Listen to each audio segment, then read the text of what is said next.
I never thought I'd find myself sitting in a courtroom, listening to the person I loved for years spin a story so convincing it could make anyone believe her. My wife, Claire, looked calm, almost smug, like she already imagined the judge handing her everything. Our house, our savings, even the company I'd built from the ground up. But I had seen the other side of her life. I knew about Daniel, my own employee, the man I trusted with my business, with my team, and apparently with my wife's secrets. It started small, almost imperceptibly. Claire would mention him casually at dinner, laugh at his jokes, or talk about how competent he was. I shrugged it off. Daniel had been with the company for years. He was good at what he did.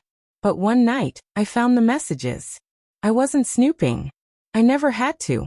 My phone lit up with the kind of texts no husband should ever see. Flirtations, jokes with a hidden edge, confessions that weren't meant for my eyes.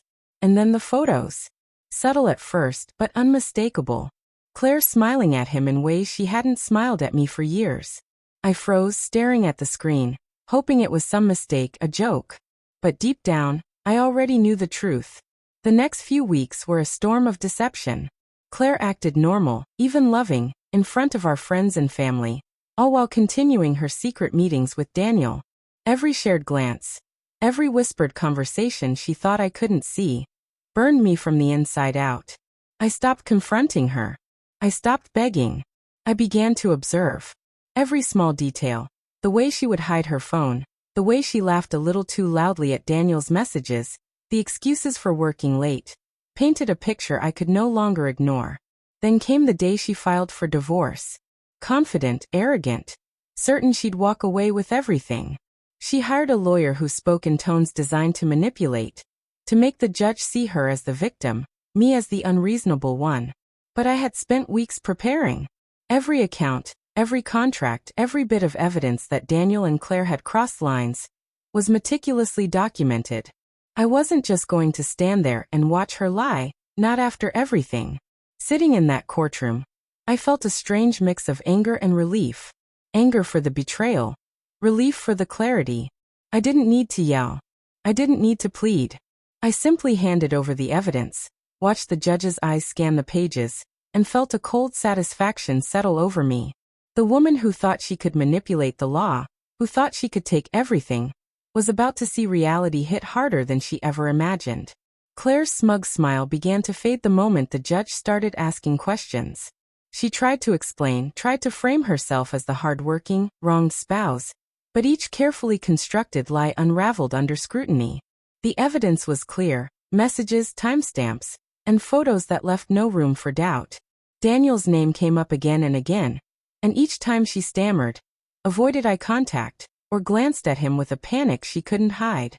I sat there quietly, watching her crumble. I didn't gloat. I didn't whisper a single word. I simply observed the reality I had known for weeks manifesting in front of everyone else. The man she had betrayed me with, my own employee, sat across the room, shifting uncomfortably in his seat. He had never expected that someone like me would take the time to gather evidence, to prepare, to fight back with calm precision. The memories of those months before the divorce rushed back. Every dinner where she acted distant, every touch I had offered that she had recoiled from, every smile that didn't reach her eyes. All of it was now crystal clear. The betrayal had been slow, methodical, and cruel. And yet, she had walked around believing she was untouchable, that her charm and lies could fool the system. I remembered the nights I spent in our bedroom, staring at the ceiling, thinking about how I could protect myself, how I could safeguard my business, my finances, my dignity. I had moved accounts, transferred assets, documented everything meticulously. Every step was a silent retaliation, not out of spite, but out of necessity. I wasn't going to let her manipulate reality, not this time. Not after being emotionally drained for years. The judge finally leaned back in his chair, holding the stack of documents in hand, and the room fell silent. Claire opened her mouth, ready to respond, but the judge's gaze was piercing. "Mr. Thompson," he said calmly, turning to me, "it's clear from these documents and communications that you were subjected to deliberate deception. The court recognizes the intent and actions of Mrs. Thompson, and the decision will reflect a fair distribution based on documented facts, not assertions." I didn't hear the words fully. I only registered the shift. The way her shoulders slumped, the color draining from her face, the shock of seeing her plan unravel. Daniel's eyes darted nervously to hers, realizing this wasn't going the way either of them had imagined. And I felt a calm I hadn't felt in years. Relief, validation, clarity. As the legal process continued, I remained composed.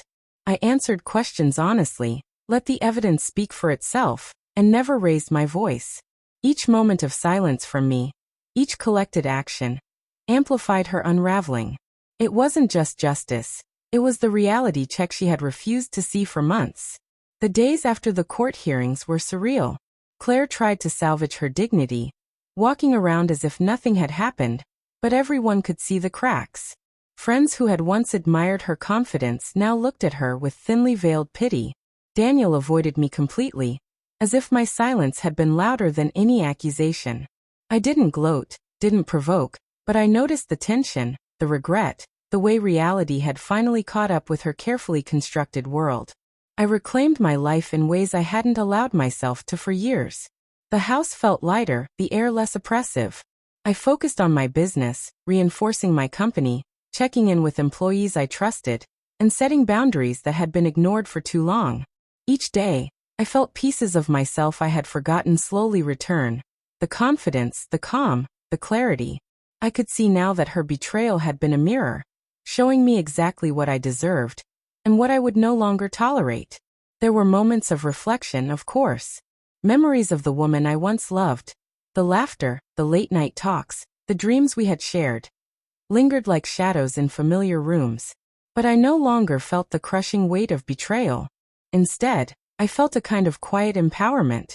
I had faced the deepest personal violation, navigated the mess with strategy and calm, and emerged with dignity intact. I hadn't lost. I had reclaimed. And then came the final judgment. The judge's words were measured, but firm. Claire would not receive the assets she had presumed, the house remained under my control, and the company, my legacy, stayed untouched. The divorce was finalized on terms that reflected reality, not deception. She left the courtroom with a stunned expression, the arrogance wiped clean, replaced by disbelief and bitter acceptance. Daniel never recovered his place in our world either. They had assumed power, influence, and charm were enough. They had been wrong. Walking out of the courthouse, I felt the weight lift off my shoulders. The betrayal, the lies, the silent games, it all belonged to the past. My life was mine again.